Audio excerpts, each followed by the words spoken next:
अस्सलामु अलैकुम रहमतुल्लाहि व बरकातुहू। अल्हम्दुलिल्लाह अल्हम्दुलिल्लाहिल्लज़ी अंज़लल क़ुरआन व नज़्ज़लल फ़ुरक़ान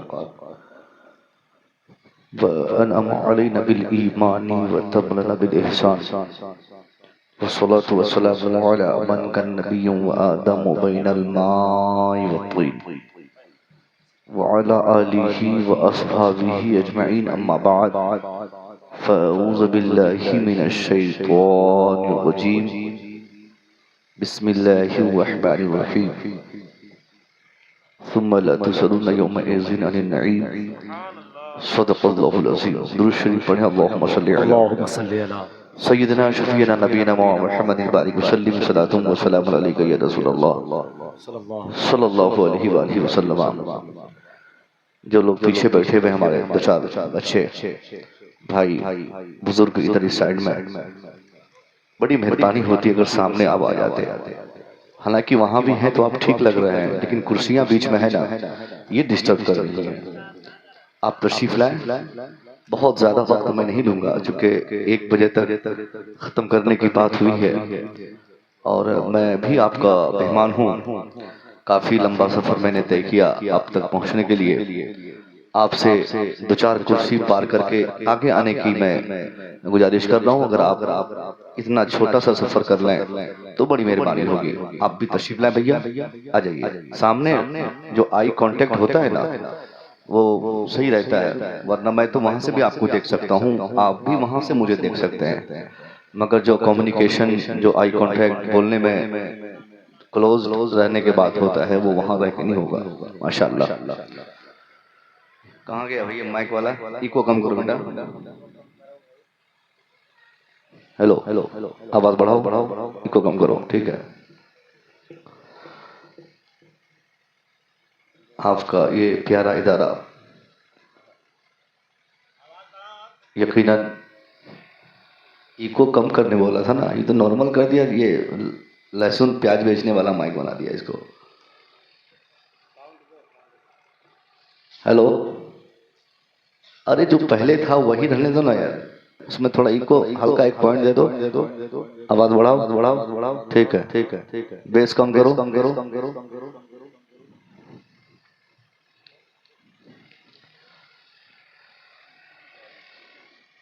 तकरीबन 4 से 5 साल के बाद दूसरी मर्तबा आपके जुमला असातिज़ा की ख्वाहिशात की तकमील के लिए हाजिर आना हो रहा है। नक़ीब हिंदुस्तान मोहब्बे गिरामी हज़रत क़ारी अखलाक साहब क़िबला, जो हमारे बहुत कदीम मिलने जुलने वालों में से हैं। हज़रत नक़ीबुल मुल्क वसीम मजहरी साहब, बड़ी अच्छी नक़ाबत शुरू से ही मैं सुन रहा हूँ। आप फरमा रहे हैं ये कोई दूसरा आदमी आ गया क्या? ये वो कहाँ गया जो पहले था? तुम करो। ऑपरेटर बदल गया ना। हेलो, चलो बाबू कुछ भी कर दो, मैं क्या करूँ।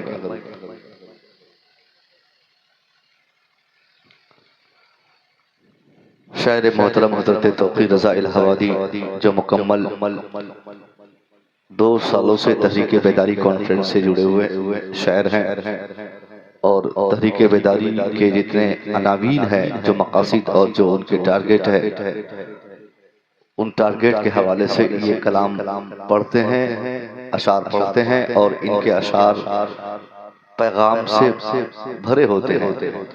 जितने अशार इन्होंने आज यहाँ पे पेश किए, इन्होंने नादखानी भी की, शायरी भी की और गोया इन्होंने तकरीर भी कर दी। एक खतीब अपनी तकरीर में जितने सारे पैगामात देते हैं, लगभग वो पैगामात इन्होंने अपने अशार के जरिए आप तक पहुँचा दिए हैं। मजीद खिताब की हाजत नहीं थी, मगर एक अफसोसनाक खबर जो हमारे लिए, आपके लिए काफी अफसोसनाक खबर है।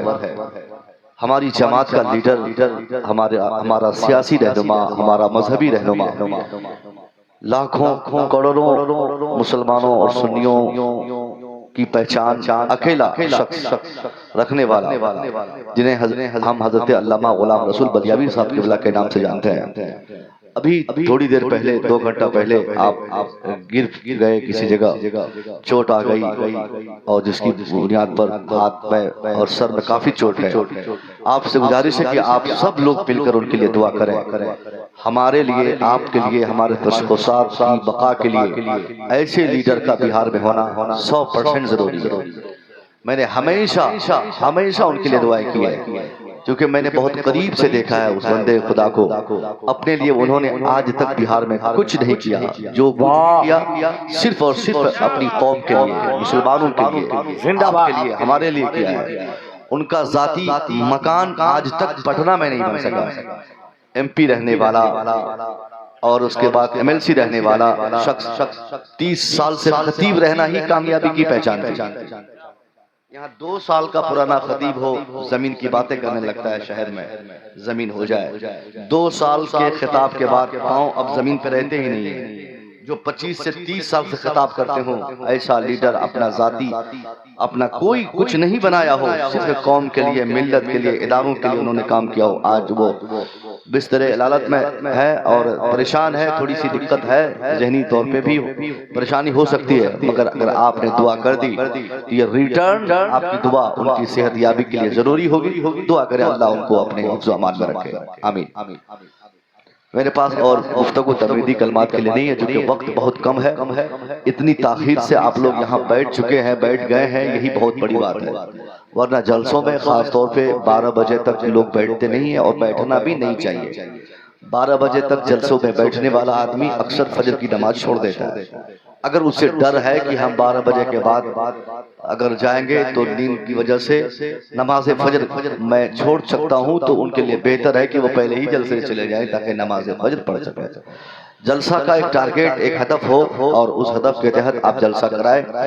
अभी आपका ये शानदार जलसा कई सालों से, आज 5वां या 6ठा सालाना जलसा दस्तारबंदी का, 5 बच्चों की दस्तार हुई, ये बहुत बड़ी बात है। नौशेपुर सरैया सिवान जिले का एक मुतारफ गांव है इस हवाले से कि यहाँ पर एक शानदार मदरसा, जहाँ पर बैरूनी तलबा, उलमा खालिस दीन की खिदमत के लिए एक शानदार इमारत पर मुश्तमल ये दरसगाह और यहाँ पढ़ाने वाले उस्ताद सरगर्म रहते हैं, ताकि बच्चों में दीनदारी जाए, दीनदारी हो, इस्लाम समझ में आए, इस्लामी मबादियात का नॉलेज हो।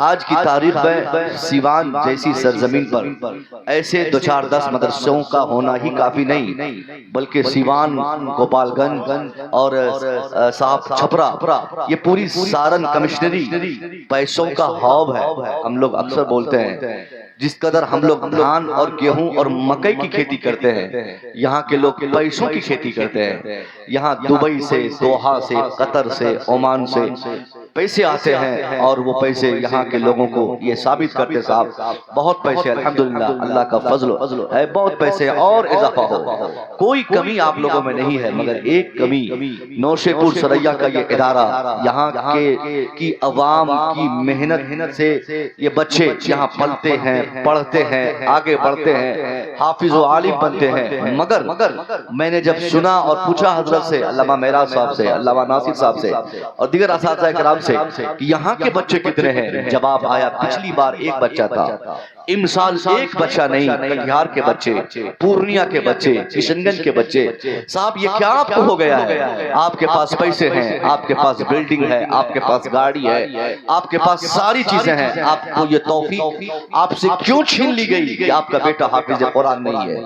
एक कारी अखलाकुल कादरी इस गांव और समाज से जुड़ा हुआ अगर ये मदरसों से अपनी पहचान बनाता है, तो आज हिंदुस्तान भर में इनका तारुफ कारी अखलाकुल कादरी नकीब हिंदुस्तान, मौलाना अखलाकुल कादरी नकीब हिंदुस्तान के नाम से लोग पहचानते हैं। क्या ये इनकी कामयाबी नहीं है? 100% इनकी कामयाबी है। मगर आपने अपनी कामयाबी सिर्फ इस चीज में समझी कि 500 रुपया महीना बतौर चंदा मुझे मदरसों में देना है और उससे बच्चे पढ़ेंगे। हम क्यों बच्चों को पढ़ाएं? हमारे बच्चों के लिए सऊदी जिंदाबाद, हमारे बच्चों के लिए दुबई जिंदाबाद, हमारे बच्चों के लिए दोहा का सफर जिंदाबाद, हमारे बच्चों के लिए साहब कतर की नौकरी जिंदाबाद। जिंदाबाद, हमारे बच्चों के लिए ओमान की गुलामी जिंदाबाद, हमारे बच्चों के लिए कलकत्ता का रिक्शा जिंदाबाद। यही मजदूरी कराने की सोच और फिक्र ने आपको किस तरह से अपाहिज बना दिया है, ये आपको अब समझ में बात नहीं आएगी, तब समझ में आएगी जब आपका बेटा जब बूढ़ा होगा और उसके बाद उनको समझ में बात आएगी कि पूरी जिंदगी दोहा कतर में कटकर 2 कमरे का मकान, 1 स्कॉर्पियो गाड़ी, तो 4 कट्ठे की जमीन उसने खरीदी, इसके अलावा पूरी जिंदगी खटने के बाद कुछ नहीं हुआ, क्योंकि उस बंदे ने जहालत और बर्बरियत और नादानी और बगैर इल्म और नॉलेज का अपने काम को आगे बढ़ाया था। वो जाहिल था, बाप पढ़ाया नहीं। मैट्रिक करने से पहले बाप ने दोहा भेज दिया, कतर का सफर हो गया, पैसे 2-4 आ गए, मगर इल्म ना होने की बुनियाद पर उनमें जहालत रही, और यही जहालत उनको समाज से अलग कर देने के लिए काफी रह गई।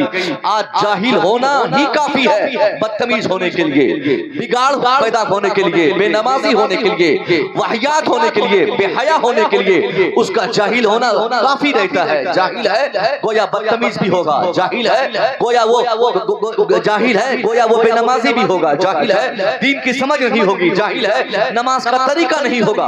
क्योंकि इल्म इसलिए जरूरी नहीं है कि आपको नौकरी मिल जाए, आपको पैसे आ जाए, इल्म इसलिए जरूरी नहीं है कि आपकी इज्जत हो जाए, आपको शोहरत मिल जाए। इल्म इसलिए भी जरूरी हम समझते हैं कि इल्म अगर आएगा, नॉलेज अगर आएंगे, तालीम अगर आएगी, तो तालीम की बुनियाद पर हमें आखिरत का सफर हमारे लिए आसान होगा, तालीम की बुनियाद पर हमारी नमाज दुरुस्त होगी, तालीम की बुनियाद पर रोजे के हकायक समझेंगे, तालीम की वजह से हम अल्लाह को पहचानना बहुत आसान हमारे लिए हो जाएगा।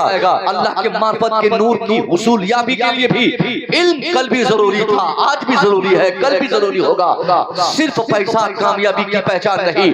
क्यों नहीं इन 5 बच्चों में एक भी बच्चा इस गांव का है? क्यों जन्नत की सारी ठेकेदारी कटिहार के लोगों ने ली है क्या? पूर्णिया के बच्चे, गरीबों के बच्चे, किसानों के बच्चे, मजदूरों के बच्चे कटिहार, पूर्णिया, सीमांचल के आपके यहाँ आकर आपके दस्तरखान पर बैठकर आपकी मेहनत की कमाई से चंदे जो आप देते हैं उससे ये पलते बढ़ते हैं, हाफिज बन के चले जाते हैं। आपके बच्चे कब हाफिज कुरान बनेंगे? आप क्यों नहीं अपने बच्चों को आलिम नहीं बनाते? जब तक आपके बच्चे हाफिज नहीं बनेंगे, जब तक आपके बच्चे आलिम दीन नहीं बनेंगे, ये शानदार इमारत जो आप बना रहे हैं, ये दरवाजे पर जो 4 चक्का लगी रहती है, ये शानदार तरीके से बच्चे जो पैसे कमाते हैं, बैंक बैलेंस बढ़ना भी आपकी इज्जत से बढ़ने के लिए जरूरी नहीं होगा। आपका बेटा दीन नहीं पढ़ेगा, कल आपके हुकूक की अदायगी वो नहीं कर पाएगा। आपका बेटा बचपन से ही ये जान लिया है, पैसा is the most important for each and every person. उनका दिमाग में आपने बिठा दिया है, बेटा पैसा कमाना है, बेटा पैसा कमाना है। अब इस पैसा कमाने के चक्कर में उस बेटे को ये नहीं मालूम माँ बाप की अहमियत क्या है, वालिदैन का एहतराम क्या है, समाज की इज्जत क्या होती है, माहौल में कैसे रहते हैं, इस्लाम हमें क्या बताता है, हया का इस्लाम में क्या ज़ाब्ता है, नमाज किस तरह पढ़ते हैं, आखिरत के लिए हमें क्या तैयारी करनी है। इन सारी चीजों के लिए सिर्फ और सिर्फ एजुकेशन जरूरी है। इको कम करो बेटा, एहसान करो ना, या तो इको कम करो या तो फिर मैं बोलना कम कर दूं। हेलो, हाँ ठीक है, हाँ ठीक है, चलो छोड़ो हटाओ, अब ऐसे कुछ तो कर दो। दुरूद पढ़ा, अल्लाहुम्मा सल्ली अला सय्यिदिना शफीना नबीना मुहम्मद बारिक वसल्लम सल्लल्लाहु अलैहि वसल्लम। क्योंकि तकरीब मैं धीरे से भी बोल सकता हूँ, समझा के भी बोल सकता हूँ, मतलब समझा के तो बोलता ही हूँ, मतलब ठहर ठहर के बोल सकता हूँ, मगर आजकल की जो समात है ये अलग रंग ले ली है। समात करने वाले हजरात ये चाहते हैं कि बातें भी अच्छी हों, लेजा भी जज्बाती हो, फिक्र भी इस्लाही हो, मतलब हर तरह से एक खतीब को तमाम बातों को समझना पड़ती है। इसलिए हम लोग सोचते हैं कि साहब जज्बाती भी हो, इस्लाही भी हो, लेजा भी अच्छा हो, ताकि कल फिर आप सदरुल मुदर्रिसीन साहब से ये ना कहें कि साहब इमसाल मुसव्वी रजा का खिताब जमा नहीं, तकरीर जमी नहीं। क्योंकि साहब आजकल जलसों में तकरीर में नंबरात भी दिए जाते हैं, 1 नंबर, 2 नंबर, 3 नंबर, 4 नंबर, मगर मैं आज टेंशन फ्री हूँ क्योंकि नंबर आज मिलना नहीं है। जो भी नंबरात मिलेंगे सब मुझे मिलेंगे इंशाल्लाह। बहुत ज्यादा भीड़ भाड़ तो है नहीं कि खुतबा की भीड़ भाड़ में हमें पता नहीं कितने नंबर मिलेंगे। आज जो भी मिलेंगे, हमारे एक बुजुर्ग खतीब थे वो शायद चले गए, अब आप उनको फेल भी कर देंगे तो उनको कोई फर्क नहीं पड़ता।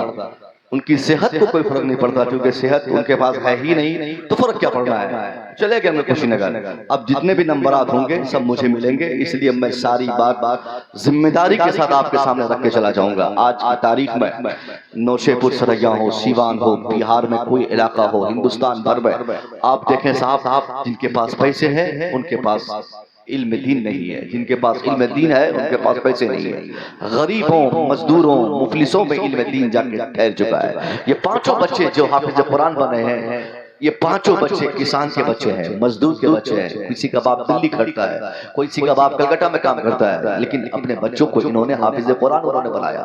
इसके लिए काबिल मुबारकबाद है वो तमाम अफराद जिनके बच्चे हालत मजबूरी में भी रहकर उन्होंने अपने बच्चों को हाफिज कुरान बनाया। मगर इस गांव में लाखों रुपया कमाने वाले एक भी शख्स अगर अपने बेटे को हाफिज कुरान बना देते तो ये बहुत बड़ी बात होती, बड़ा काम होता। आज पूरे इलाके में जरूरत इसी चीज की है कि हमारे यहाँ दीन है। आज यही दीनदारी न होने की वजह से 5 साल सऊदिया में खट के आने वाला हमारा बेटा जैसे हमारे गांव में आता है तुरंत ठोस जमाता है मौलवी साहब को। उसको पता नहीं कि इस्लाम क्या होता है, उसको पता नहीं दीन क्या होता है।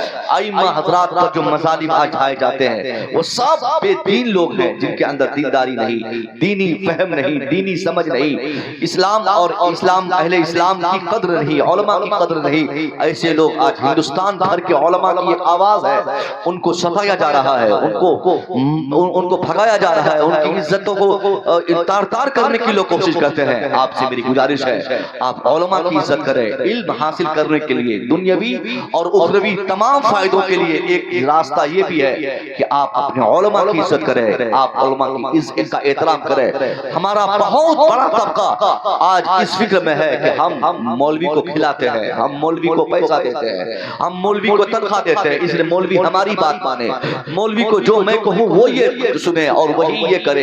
एक जरा भी किसी मस्जिद का कोई भी इलाके का कोई शख्स नहीं बोल सकता इल्ला माशाअल्लाह की हजरत मेरे इलाके में हमने अपने उलमा को आजाद छोड़ा है, नहीं कह सकता। हर जगह एक पाबंदी की रस्सी कमेटी के हाथ रहती है और वो रस्सी टान कर अपने उलमा को हमेशा वो तंबीह करते रहते, मौलाना साहब आप इतने टाइम पर ट्यूशन पढ़ाने जाएंगे, ये मौजू पर खिताब करेंगे, इतने टाइम पे आजाद देंगे। एक काम आलिम हमारा अपनी मर्जी से नहीं करता। तो जिस जमाने में जाहिलों के हाथ में इस्लाम की बागडोर हो, जाहिलों के हाथ में आलिमों की इज्जत हो, तो समझ लीजिए कि अब उस आलिमों की इज्जत नहीं होगी। जब आलिमों की इज्जत नहीं होगी तो दीन कौन फैलाएगा, दीन के पैगाम कौन नशर करेंगे, तकरीर कौन करेंगे, इस्लाह कौन करेंगे। इसलिए इसके लिए जरूरी इस बात की है कि सबसे पहले आप आलिमों की इज्जत करें। आप आलिमों की इज्जत करेंगे, 5 बेटा आपका देखेगा कि वाह हमारे गांव के इमाम साहब की क्या इज्जत है साहब, इनकी तनख्वाह भी 15,000 है, इनके लिए कुर्सियां भी छोड़ी जाती है, इनको नजराने भी लोग पेश करते हैं, इनकी आमद पर नारे भी लगाए जाते हैं, इनको गुलदस्ता भी पेश किया जाता है, इनको बुके इनको पेश किए जाते हैं। उसके बाद इनकी इज्जत करते हैं लोग और इनका एहतराम से इस्तकबाल भी होता है। इसलिए गांव के वो लोग जो अभी स्कूलों में पढ़ते हैं या पढ़ते नहीं है, उनके दिल में भी ये इल्म का चिराग रोशन होगा। वो भी ये बोलेंगे साहब अब हम मदरसे में ही पढ़ेंगे ताकि हमारी भी तनख्वाह अच्छी हो, हम भी इज्जत पाए, हमारी लिए भी कुर्सियां छोड़ी जाए, हमारी लिए नारे लगाए जाए। ये फिक्र कब होगी आपके बच्चों में? जब आप आपके समाज में मौजूद उलमाए किराम की इज्जत करेंगे। उलमा की इज्जत नहीं करेंगे, मदरसे की तालीम आगे नहीं बढ़ेगी।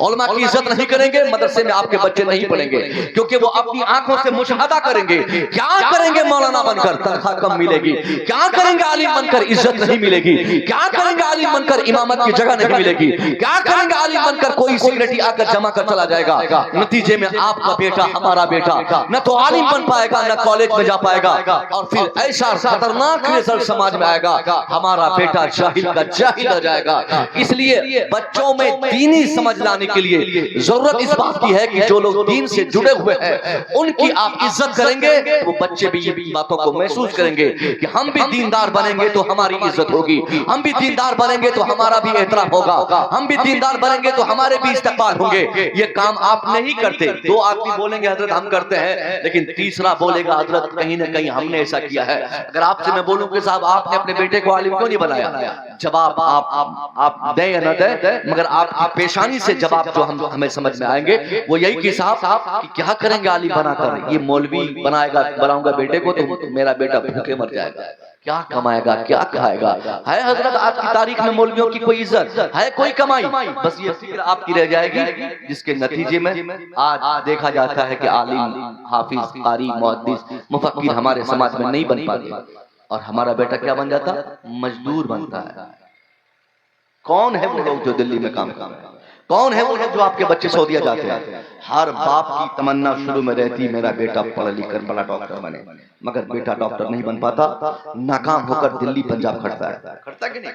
एक बच्चा कोई आप अपने समाज का बता दीजिए जो मदरसों में पढ़ा हो और कहीं आज गुलामी कर रहा हो, जिनका ताल्लुक मदरसे से रहा हो और वो आज कहीं नौकरी कर रहा हो। सुभान अल्लाह। हमारे चचा को ये बात समझ में आ गई, पता नहीं क्यों समझ में आ गई, ये तो इनके लिए था भी नहीं, ये सारी चीजें नौजवानों के लिए थी।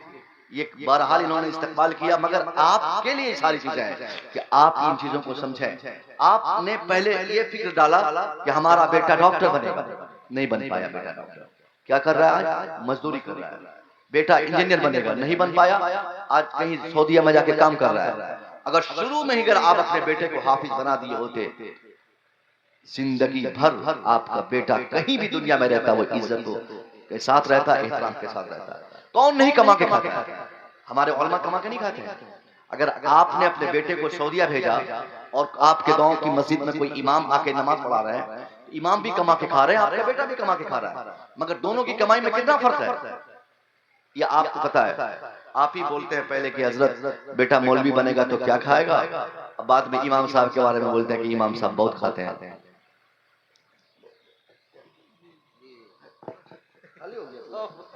अरे ये लोग कब भागे? चला गया सब।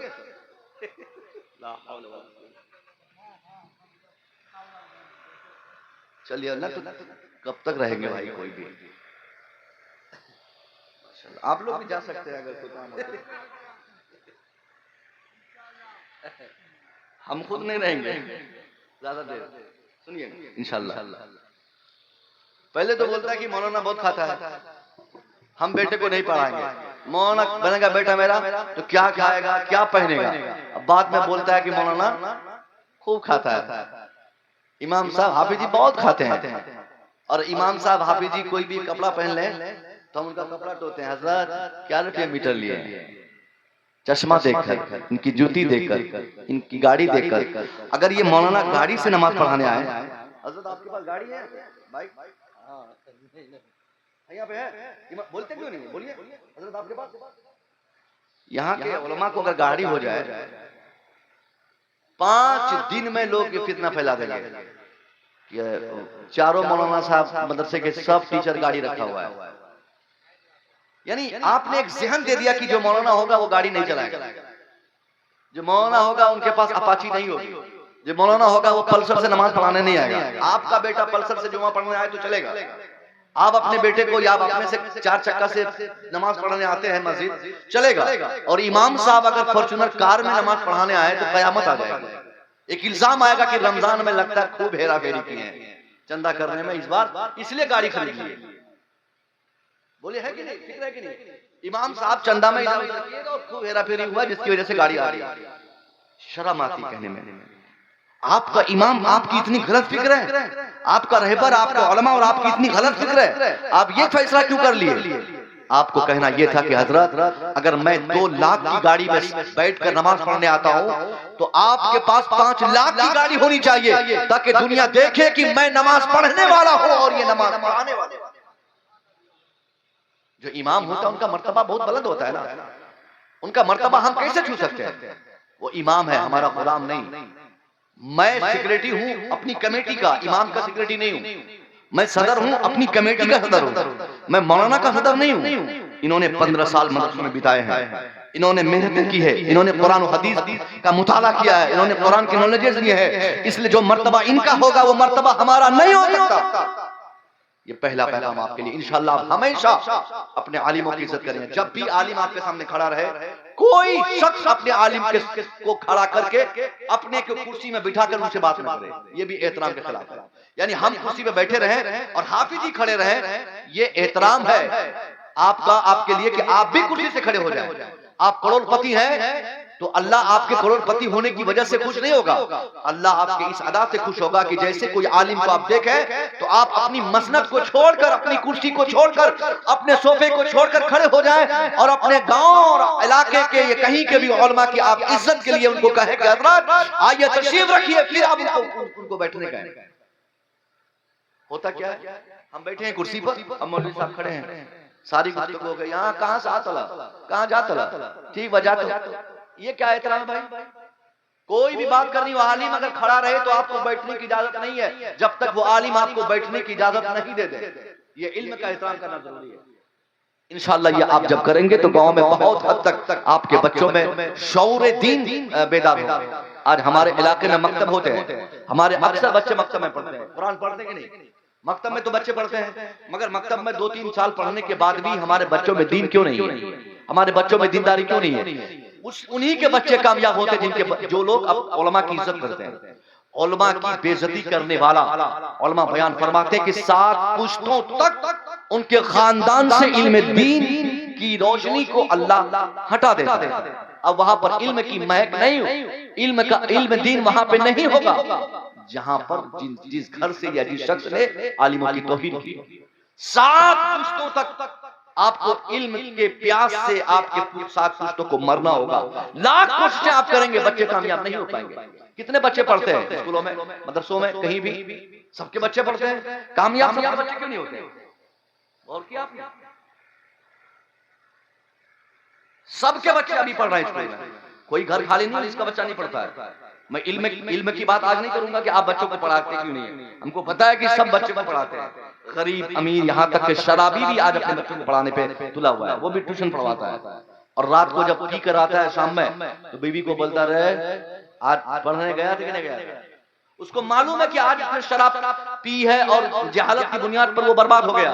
कम से कम उनकी नस्लें तो तबाह होने से बच जाए, इसलिए हर आदमी पढ़ाना चाहता है, मगर हर आदमी का बच्चा कामयाब क्यों नहीं होता? यही एक वजह है। या तो वो आदमी हराम खोरी करता है, या वो आदमी इल्म की तौहीन करता है, या वो आदमी आलिम की बेइज्जती करता है, या वो आलिम का एहतराम नहीं करता है, जिसकी बुनियाद पर 5th में, 6th में, इंटर में, मैट्रिक में कहीं न कहीं जाकर उसका बेटा फेलियर होकर, नाकाम होकर घर वापस लौटता है। अगर आप चाहते हैं कि आपके बच्चों में दीनदारी रहे और इल्म का सही फायदा आपकी औलाद को मिले, तो इसके लिए आपको, हमको, सबको मिलकर इल्म का एहतराम करना होगा। करेंगे आप? ये पहला पैगाम था। दूसरा पैगाम हमारे लिए इल्म के लिए नहीं है, तरबियत के लिए है। तालीम की कमी नहीं है, तरबियत की कमी है। हर इलाके में स्कूल है, हर जगह कॉलेजेस हैं, हर इलाके में बड़ी बड़ी मॉन्टेसरी और कॉन्वेंट खुल गए, हर जगह मदारिस खुल गए, मगर इन तमाम इदारों का क्या फायदा हमारे समाज में? बेटियां भाग रही हैं, बेटियां बदतमीजी कर रही हैं, बच्चे बदतमीजी कर रहे हैं, लड़के शराब पी रहे हैं, हम झूठ बोल रहे हैं, समाज में जहेज का कारोबार बढ़ता जा रहा है। आखिर फिर इन इदारों का और इन उलूम के हमारे समाज में फायदे नजर क्यों नहीं आ रहे? गौर करने की बात। एक नहीं हजारों जलसे हो गए, इसराह मुआशरा कॉन्फ्रेंस, गरीब नवाज कॉन्फ्रेंस, इसका भी कोई फायदा नहीं। इसलिए फायदे नहीं हो पा रहे हैं कि सारी चीज ठीक है, सिर्फ हमारी तरबियत अच्छी नहीं है। एक बेटी हमारे समाज की आज से 2 महीना पहले नुसरत जहां नाम की, ये कौन सा जिला, झारखंड में एक कोई जिला है, कोडरमा जिले की रहने वाली एक लड़की नुसरत जहां 3 साल तक मदरसे में पढ़ी, नमाज पढ़ने वाली। सुनिए मेरी माँ, 3 साल तक मदरसे में तालीम पाने के बाद कायदे से नमाज पढ़ती थी, खुद भी नमाज पढ़ती, दूसरी औरतों को भी नमाज पढ़ने के पैगामात वो बच्ची देती। मगर 3 साल के बाद अचानक अभी से 2 महीना पहले उस बच्ची ने ऐसी इन्होंने हरकत उन्होंने की कि पूरे समाज की नाक कट चुकी है। वो बेटी जो नमाज पढ़ती थी, जो तस्बीह गिनती थी, जो तबलीग करती थी, जो समाज की मुबल्लिगा थी, और आज वो किसी न किसी फोटो के सामने अगरबत्ती जलाकर अपना काम कर रही है। भाग के शादी करना तो कुछ हद तक तो बात समझ में आ रही थी कि बहुत पहले से हो रहा था, मगर शादी भी की तो ऐसी जगह और ऐसे शख्स से और ऐसी हरकत करके कि ना ईमान रहा ना अकीदा रहा, ईमान बेच कर। आखिर ये क्यों होता है? और ये सिर्फ कोडरमा की बात नहीं है, ये यहाँ की भी बात है। ये बीमारी आपके घर तक पहुंच सकती है, ये तूफान, ये तबाही आपके आंगन तक आ सकती है। आज हम अखबार में पढ़ते हैं कि 5 लड़की गोरखपुर से, 2 लड़की सीवान से, 4 लड़की गोपालगंज से, 2 छपरा से। बस सुन के हम रह जाते हैं। नहीं साहब, हमको डरना चाहिए कि जो तबाही छपरा में आई है, जो बर्बादी सीवान में आई है, जो गोरखपुर की बच्चियों में तबाही आई है, मुमकिन है 2-4-5 सालों के अंदर वो फितरत, वो खराबी और वो तमाम चीजें हमारे मुआशरे में आ जाए, क्योंकि हमारे पास उसे रोकथाम के लिए कोई हमारे पास योजना नहीं है, कोई काम नहीं। अगर कोडरमा की बेटी भागी है तो हमारी बेटी भी भाग जाएगी। हमको उसकी वजह तलाशनी चाहिए कि कोडरमा की बेटी भागी क्यों। आज तक तो हमारे उलमा बोलते थे कि बेटी को दीन पढ़ाओ, बेटे को दीन पढ़ाओ तो बेटी दीनदार बनेगी, तो ऐसी हरकत नहीं करेगी। मगर यहां तो दीन पढ़ने वाली बेटी भागी। मीडिया वालों ने जाकर उनके वालिद मोहतरम से जब पूछा, एक मुश्त दाढ़ी उसके बाप को थी, एक मुश्त दाढ़ी, बाशरा इंसान, नमाजी बाप, परहेजगार बाप, इबादत गुजार बाप, आबिद शबे जिम्मेदार बाप, नमाज और शरीयत को पहचानने वाला बाप बेचारा रोकर बोला कि जनाब मुझे नहीं मालूम कि मेरी बेटी इस ऐसी हरकत क्यों कर गई। जब मीडिया वालों ने उसके घर की तलाशी ली, उसके घर में तस्बीह मिली, कुरान मिला, किताबें मिली, शरीयत की किताबें मिली, सारी चीजें मिली उनके घर में। जो जरूरी चीजें थी, जिसका होना जरूरी था, वो सारी चीजें थी। मगर उसके साथ साथ उसके कमरे में छुपा हुआ एक मोबाइल भी मिला, जिस मोबाइल में एक ऐसा एप्लीकेशन अपलोड किया हुआ था, जिस एप्लीकेशन को आज शायद वो स्नैपचैट या क्या कहते हैं। और उसकी जब हिस्ट्री खंगाली गई तो पता चला कि कई महीनों से उसकी बेटी नमाज रोजा के साथ साथ अपने घर में बैठकर गैरों के बच्चों से ताल्लुक रखती है, दूसरे के कांटेक्ट में थी। अब अगर ये चीज आपके घर में भी है तो आपको डरना चाहिए कि अगर ये खराबी है तो ये बीमारी हमारे घर में भी आ सकती है, हमारी बेटियां बिगड़ सकती है, हमारे बच्चों में ये तबाही आ सकती है। इससे पहले कि कोडरमा की तबाही आपके घर तक पहुंच जाए, आप अपने आप को तैयार रखें और अपनी बेटी और अपने बेटों से कहें कि बच्चे, जब तक तेरी उम्र इस काबिल न हो जाए कि तू जिम्मेदारी को संभाल ले, तेरे लिए मोबाइल का इस्तेमाल हराम है, हराम है। कोई शौक नहीं, कोई नहीं। आपकी बेटी अगर मोबाइल इस्तेमाल करने पर जिद करे और बोले कि मोबाइल नहीं दीजिएगा तो खाना छोड़ देंगे, 5 दिन भूखे रह जाए, कोई मतलब नहीं। 10 दिन रोती रह जाए, कोई मतलब नहीं। जब तक बेटी की शादी ना हो जाए उसके लिए मोबाइल के इस्तेमाल पर आप पाबंदी बैठा करेंगे काम।